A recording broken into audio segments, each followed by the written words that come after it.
आज मैं आपको आत्मा के बारे में बताना चाहती हूँ, क्योंकि आत्मा को प्राप्त करो, आत्मा को सिद्ध करो, ऐसा तो सबने बताया, पर उसका निरूपण कहीं हुआ नहीं ठीक से कि क्या आत्मा चीज़ क्या है और उससे हमें क्या क्या प्राप्त होता है। इसके बारे में इतने विशद रूप से किसी ने बताया नहीं। शायद उस ज़माने में इतने लोग नहीं थे। कृष्ण ने एक केवल अर्जुन से ही बात करी।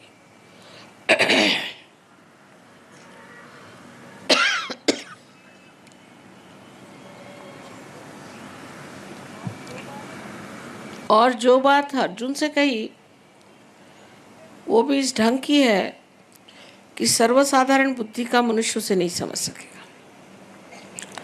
क्योंकि श्री कृष्ण एक डिप्लोमैट थे, डिवाइन डिप्लोमैट। वो ये जानते थे कि मनुष्य की खोपड़ी उल्टी बैठी, उसको सीधी बात बताएंगे तो कुछ समझ में नहीं आएगा, तो उल्टी तरफ से बात बताने से उसका दिमाग में बात आ जाएगी। नहीं, हजारों वर्ष पहले की बात है।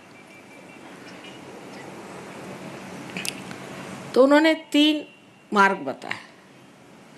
अब वो बिजनेसमैन तो थे नहीं तो पहले सबसे गलत रास्ता बताते। ऐसा सस्ता माल सबसे पहले बिजनेसमैन बताएगा, तो उन्होंने सबसे बढ़िया पहले बता दिया कि तुम पहले ज्ञान को प्राप्त करो। ज्ञान को प्राप्त करने का मतलब नहीं कि आप किताबें पढ़ी। किताबें पढ़ने से कोई ज्ञान प्राप्त नहीं होता है। ज्ञान का मतलब है आपकी मज्जा तत्व पे, आपकी मज्जा संस्था जो है, सेंट्रल नर्वस सिस्टम है, उस पे आपको जानना है। ये ज्ञान है, ज्ञ। संस्कृत में शब्द है ज्ञ, जिसे आप ज्ञान कहते हैं, ज्ञानम। ये शब्द थॉमस जब आया था हिंदुस्तान, ईसा मसीह का शिष्य, तो उसने भी यूज़ किया, पर उसकी किताब 1600 साल तक लोगों ने गाड़ के रखी। उन्होंने ही गाड़ी हुई थी। 52 किताबें गाड़ के रखी, डर की वजह से कि लोग उनसे कहेंगे कि ये आदमी जो है वो हेरेटिक है। हेरेटिक माने जो सही रास्ते से हटाने वाला, या ब्लास्फेमी है माने परमात्मा की बदनामी है। उन्होंने ये बात लिखी कि परमात्मा को जानना जो है वो एक अनुभव है, और जब तक वो अनुभव प्राप्त नहीं होता तब तक आप ज्ञानी नहीं हो सकते। और जो लोग उस वक्त ऐसे ज्ञानी हो गए थे, उनका नाम ग्नोस्टिक्स रखा था, और जो ज्ञान को नहीं मानते थे एग्नोस्टिक कहते थे। पर जैसे हर एक जगह मुल्ला या प्रीस्ट्स या अपने हिंदुस्तानी भी लोग जो हैं, जो कि अपने को धर्म के अवतार समझते हैं, इन लोगों ने चाहा कि इस थॉमस की बात को फैलने देना नहीं चाहिए, और बिल्कुल उसके खिलाफत में हो गए कि ये सब गलत बात है, इनके पास कुछ नॉलेज नहीं है, झूठ बात बोलते हैं, ये है। क्योंकि जब धर्मगर्भ पैसा कमाने का धंधा हो गया तो ये तो सब गलत हो ही जाएंगे। और इस तरह से उन्होंने बता दिया कि ये लोग जो हैं बिल्कुल गलत हैं, और इन लोगों का जो कुछ भी कहना है वो बिल्कुल परमात्मा के विरोध में, इनके पास कोई ज्ञान नहीं। तो बेचारों ने मारे डर के अपनी सारी किताबें इजिप्ट में गाड़ दी, और वो फिर हिंदुस्तान आए। ये तब हालत थी, आज भी इतनी ख़राब हालत नहीं है। ऐसे ही हाल ईसा मसीह का रहा, ऐसा ही हाल अपने यहाँ संत साधुओं का रहा। ज्ञानेश्वर जी को कितना सताया गया। उन्होंने छठी अपनी जो उनका अध्याय, 6वां अध्याय, उसमें उन्होंने गीता का सब तो लिखा ही है, पर उसमें लिख दिया है कि कुंडलिनी के जागरण से ही आत्म साक्षात्कार होता है। तो उनके पीछे हाथ धो के लग गए। इतना उनको सताया कि 23 साल की उम्र में इतनी बड़ी किताब लिख गए वो, जिसका नाम है अमृतानुभव। वो किताब आप रियलाइजेशन के बाद पढ़िए तो लगेगा कि आप कोई स्वर्ग में हैं। और उनको इतना सताया कि उन्होंने समाधि ले ली। कबीर ने कहा, कैसे समझाऊं सब जग अंधा, सबका एक ही हाल, सबको छल छल के मारा गया।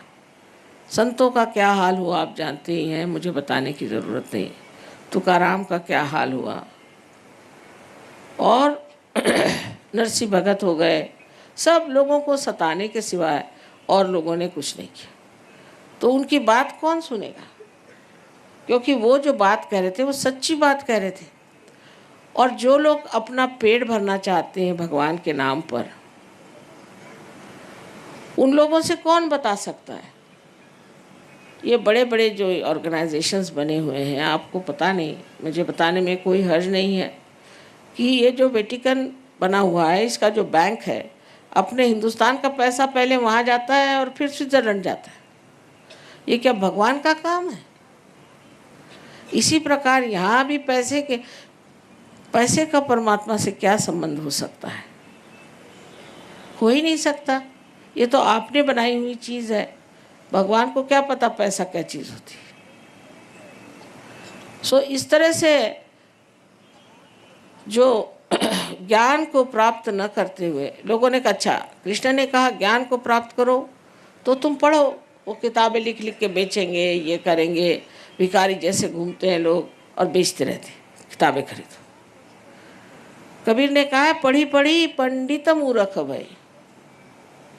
पंडित लोग भी मूर्ख हो गए पढ़ पढ़ के।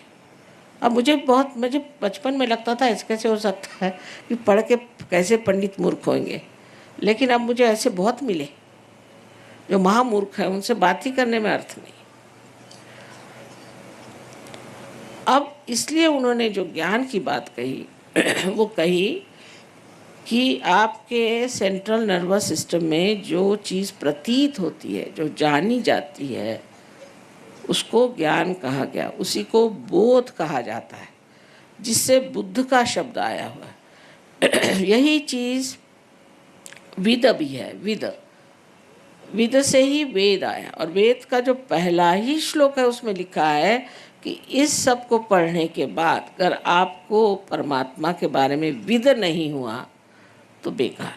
अभी विद शब्द भी उसी से आया,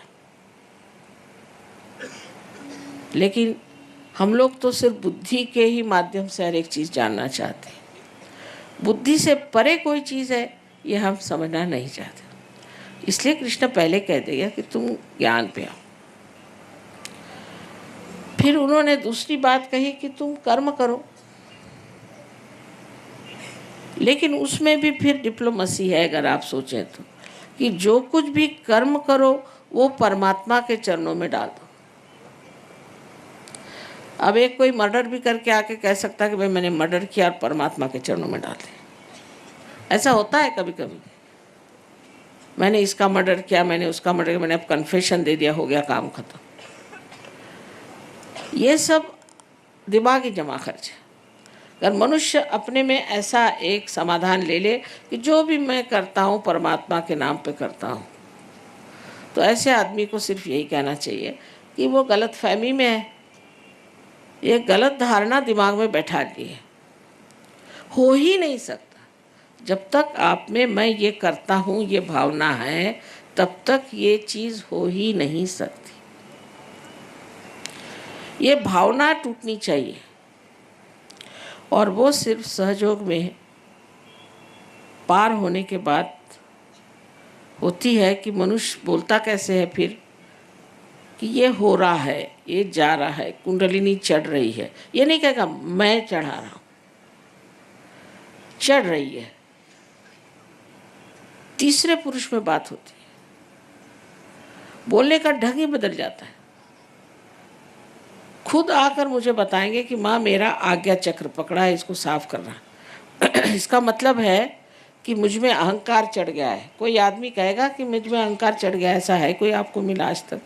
हिटलर भी नहीं कहेगा कि मुझ में अहंकार है, लेकिन वो खुद ही आके कहते हैं कि माँ मेरा आज्ञा चक्र पकड़ा, इसे ठीक करना चाहिए, क्योंकि उसका सरदर्द हो जाता आज्ञा चक्र से।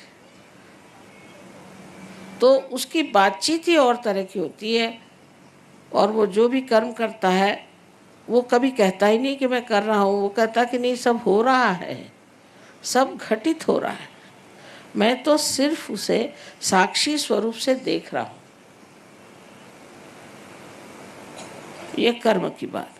अब भक्ति में भी उन्होंने किया, उन्होंने कहा कि फल, पुष्प, पानी कुछ भी तुम मुझे दोगे तो मैं स्वीकार करूँगा, वो तो अपनी स्वीकार की बात है, लेकिन तुम्हारी भक्ति अनन्य होनी चाहिए। अब अनन्य शब्द पे खेल है। अनन्य माने जब दूसरा कोई नहीं होता, माने जब आप एकाकारिता में आ गए, जब आप उस विराट में समा गए तभी अनन्य होंगे ना, नहीं तो आप अन्य हैं। अनन्य होने का मतलब है कि जब आप पार हो गए, जब आपको आत्म साक्षात्कार हो गया, जब आप उस विराट के अंग प्रत्यंग हो गए, तब आप अनन्य हैं, तब भक्ति में अर्थ है। अब ये लोग जब आपके सामने गा रहे थे, इनकी भक्ति जो है वो पहुंच जाती, क्योंकि इनका कनेक्शन बना हुआ है। जिनका कनेक्शन ही नहीं बना है, अब बहुत से लोग आएंगे कहेंगे माँ हम तो शिव जी को इतना मानते हैं, शिव जी का इतना करते हैं, और हमें हार्ट अटैक कैसे आ गया अगर शिव जी हृदय में है।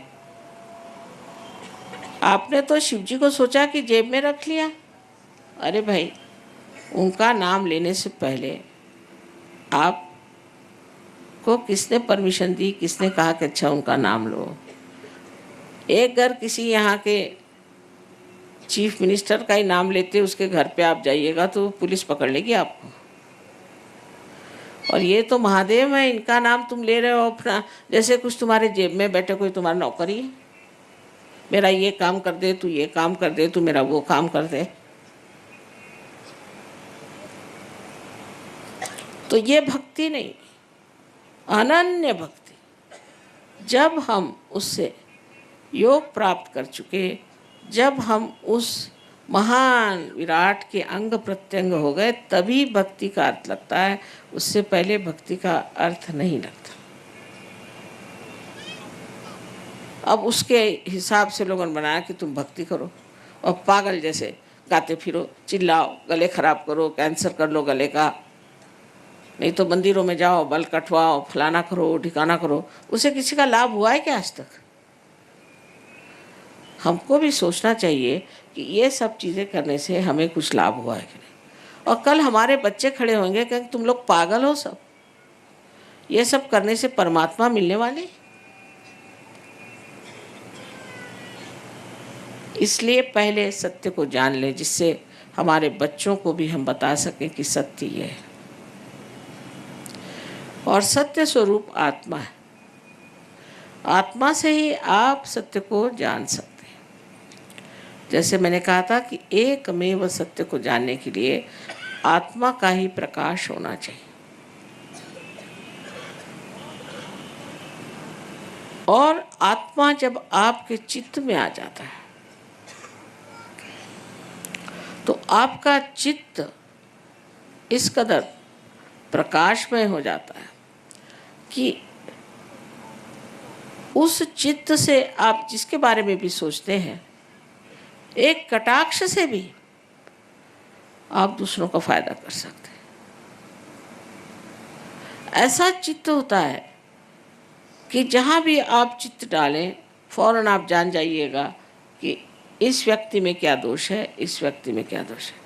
आजकल आपको मालूम है कि हजारों ऐसे भोंदू गिरी करने वाले निकले हैं, उन्होंने पहन लिए कपड़े और निकल आए, कुछ ऐसा वैसा जंतर मंतर कर दिया, हो गया काम खत्म। और लोग उनके पीछे में पागल। कोई कोई तो जेल से छूट के सीधे काशाय वस्त्र पहन के जर्मनी चले जाते। एक से एक लोग हैं। हम उसी पे पूरी तरह से सोचने लग जाते हैं कि वाह वाह वाह वाह क्या है।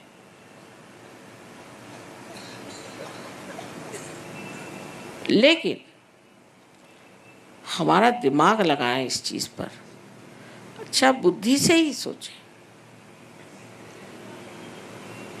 कि हमने क्या पाया, हमको क्या मिला। मैं माँ हूँ, मैं पूछूंगी बेटे छोड़ो, तुमने ये गुरु माना है ना, अच्छा ठीक है, तुमको क्या मिला? वही गुरु को चिपके चले जा रहे हो। तुमको क्या मिला? तुमको कौन सी शक्ति मिली?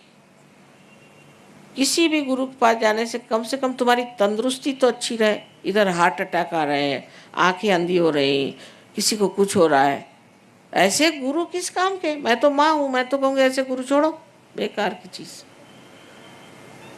ऊपर से रुपया पैसा चढ़ाओ, ये चढ़ाओ वो चढ़ाओ। सन्यासियों को रुपया पैसा काहे को चाहिए?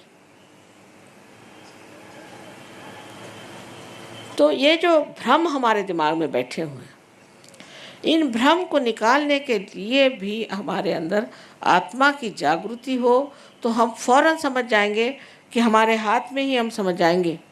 उंगलियों के इशारे पे कोई आदमी आपके सामने खड़ा कर दीजिए, बड़े ढोंग रच के आया हो, फौरन आप समझ जाएंगे कि महा ढोंगी।